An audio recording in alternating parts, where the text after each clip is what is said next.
Hello students, welcome to Jarvis campus. हमने हमारे last video में देखा कि कैसे पूरे वर्ल्ड में इकोनॉमिक बूम आ गया था। यूएस सबसे ज़्यादा डेवलप हो रहा था और वह दूसरी कंट्रीज़ की हेल्प भी कर रहा था डेवलप होने में लोन देके। इसके अलावा हमने ये भी देखा कि कैसे यूएस जो है वो लार्जेस्ट ओवरसीज़ लेंडर बन गया था। अब इकोनॉमिक बूम तो आ गया था, मगर इसको थोड़ी नज़र लगने वाली थी। 1929 से लेके मिड 1930 के बीच में पूरे वर्ल्ड में ग्रेट डिप्रेशन आया। ग्रेट डिप्रेशन यानी मैं इस डिप्रेशन की बात नहीं कर रहा। ग्रेट डिप्रेशन यानी इकोनॉमी जो थी वो डिक्लाइन हो गई थी सारे कंट्रीज़ की। यहाँ पे production, income, employment, growth, trade सब कुछ डिक्लाइन हो गया था। इसी को हम कहते हैं इकोनॉमिक डिप्रेशन या द ग्रेट डिप्रेशन। अब वैसे तो इकोनॉमिक डिप्रेशन के इफ़ेक्ट्स हर जगह पड़े थे, हर फील्ड में पड़े थे, मगर जो सबसे ज़्यादा इम्पैक्ट पड़ा था वो था एग्रीकल्चर कमोडिटीज़ पे। अलग अलग कंट्रीज़ के लिए जिसका जो इम्पैक्ट था वो अलग अलग था और अलग टाइम पे हुआ था, मगर जो फैक्टर्स थे वो ऑलमोस्ट सारे सेम थे। चलिए देखते हैं वो कौन से फैक्टर्स थे जिसकी वजह से एग्रीकल्चर कमोडिटीज़ पे ग्रेट डिप्रेशन का इफेक्ट पड़ा था। तो पहला था ओवर प्रोडक्शन। इकोनॉमिक बूम के टाइम एग्रीकल्चर जो प्रोडक्ट्स थे उनका प्रोडक्शन काफ़ी ज़्यादा बढ़ गया था। अब क्योंकि क्वांटिटी काफ़ी ज़्यादा बढ़ गई थी, इसलिए उनकी जो प्राइस थी वो काफ़ी कम हो गई। इसलिए जो फार्मर्स थे उनकी इनकम काफ़ी कम हो गई थी, उनको लॉस हो रहा था।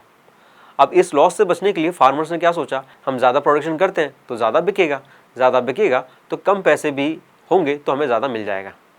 तो इसलिए फार्मर्स ने ज़्यादा प्रोडक्शन करना स्टार्ट कर दिया। मगर यहाँ पे जो इफेक्ट था वो उल्टा ही हुआ।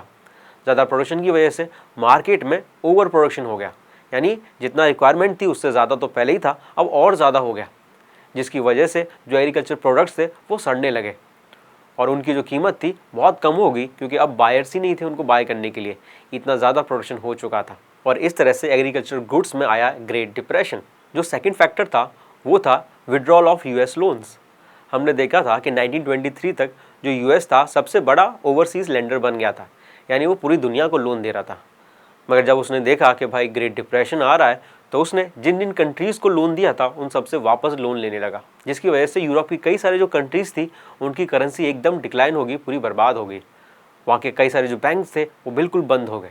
1928 तक यूएस ने $1 मिलियन जो था वो लोन दे रखा था पूरे यूरोप में, मगर एक साल में ही घट के ये 1/4 हो गया, जिसकी वजह से जो दूसरे कंट्रीज़ थे उनको काफ़ी ज़्यादा प्रॉब्लम हो गई और वहाँ पर ग्रेट डिप्रेशन आ गया, क्योंकि उनके पास अब पैसे ही नहीं थे ग्रोथ करने के लिए।